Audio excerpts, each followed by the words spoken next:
surrounding area in case Marcus had wandered off.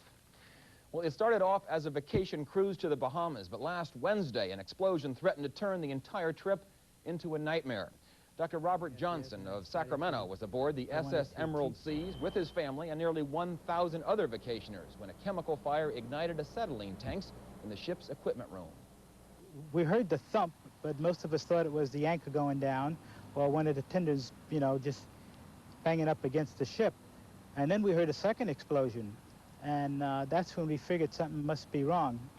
A number of people had been injured, and it seemed disaster was near, but Johnson and a number of others kept their cool and began transporting the injured to shore in small boats. We divided ourselves up into those that were going to work the acute station, those that would work the stations for those that had minor injuries, and the other gentleman, myself, went looking for people who needed help and assistance and brought them back in the Jeep. It was a case of people rising to the occasion and heroic efforts. The story of an injured man crawling to his lower deck window and folks above lowering him a rope so he could climb to safety. The Johnson's favorite hero was his own son, Robbie, who in the midst of all the confusion manned the ship's bar and handed out much-needed ice and liquids to those aboard.